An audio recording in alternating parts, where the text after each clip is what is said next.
end because of you. That's how we're going to change this country, because of you. And that's why in these last 21 hours, we can't afford to slow down or sit back or let up 1 minute, 1 second, not 1 moment. Even if it rains tomorrow, you can't let that stop you. You've got to wait in line. You've got to vote. You've got to take your friends, take your neighbors. We can't stop, not now, not when there's so much at stake. We are going to change America, Virginia, starting tomorrow.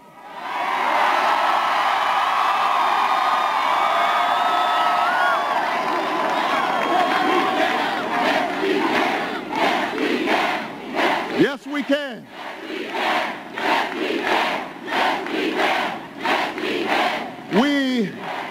We are in the middle of the worst economic crisis since the Great Depression.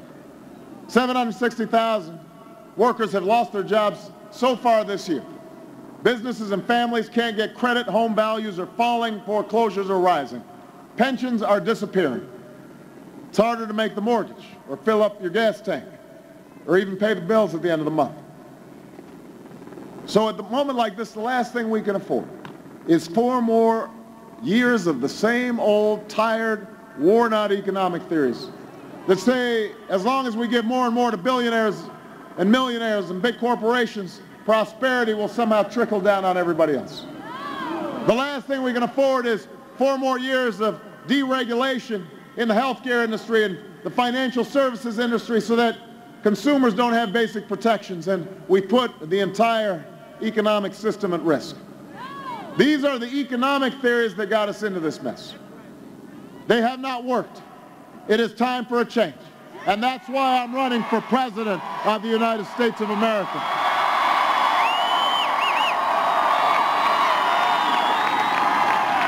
Now, Virginia, on this last day, I want to just remind us, Senator McCain has served this country with great honor and distinction.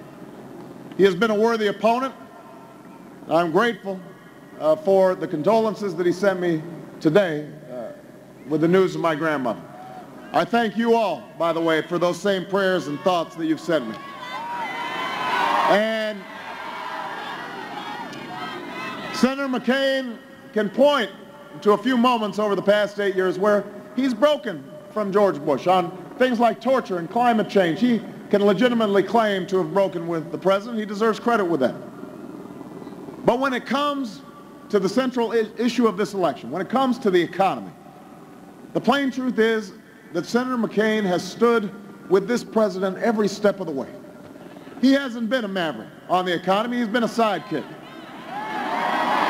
After 21 months, after 3 debates, Senator McCain still has not been able to tell the American people a single major thing he'd do differently from George Bush when it comes to the economy.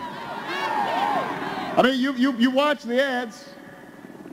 He doesn't point to how he's going to move to the future. All he does is talk about me.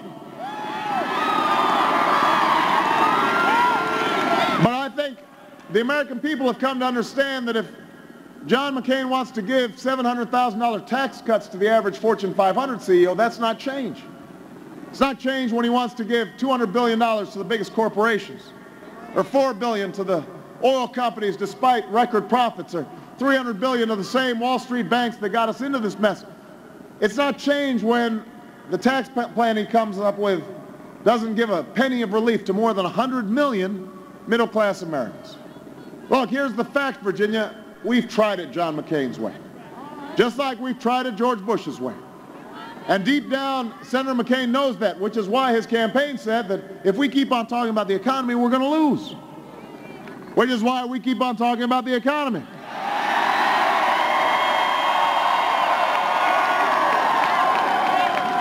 Meanwhile, Senator McCain's campaign spent these last few weeks calling me everything but a name of God, but a child of God. Because that's how you play the game in Washington.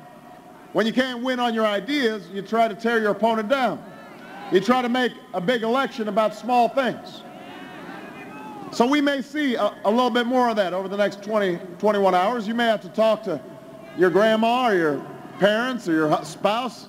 They may have been hearing some negative ads. You're going to have to be ambassadors on our behalf. But that kind of say anything, do anything politics that's calculated to divide and distract, to tear us apart instead of bringing us together, we have a chance to beat back that kind of politics in this election, not just in the short term.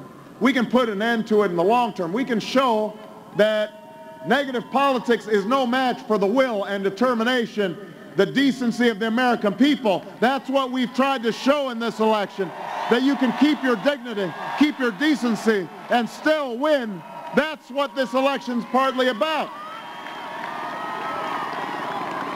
We can prove that we're more than a collection of states or just a collection of individuals. We're a union that over decades we've strived to perfect. That's who we are. That's the country we need to be right now. Look, Virginia, I know these are difficult times. And as we enter into Election Day, I think all of us understand that change isn't going to happen overnight. But I also know that we faced difficult times before. The American story has never been about things coming easy. It's been about rising to the moment when the moment was hard, about rejecting fear and division for unity of purpose. That's how we overcame war and depression. That's how we won the great struggles for civil rights and women's rights and workers' rights. That's how we'll write the next chapter of the great American story, and it will start tomorrow here in Virginia.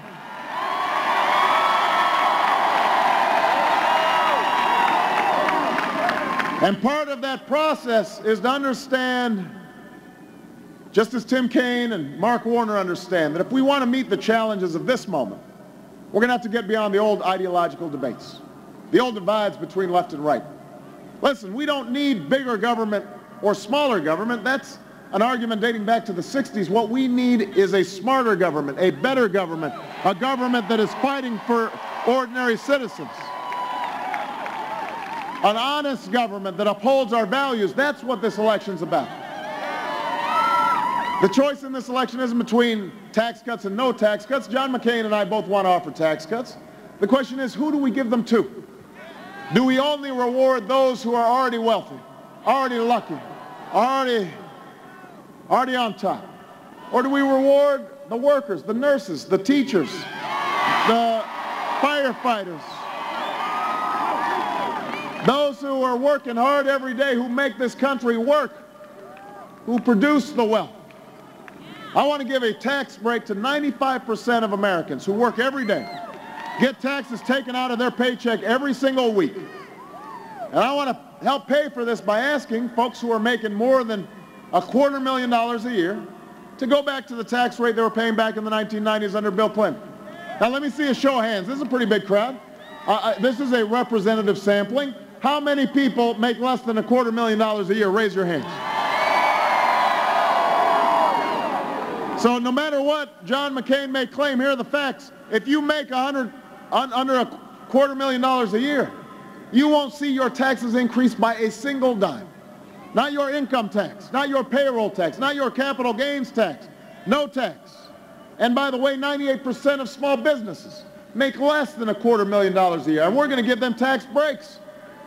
And 99.9% of plumbers make less than $250,000 a year. And we're going to give Joe a break, whether he wants it or not.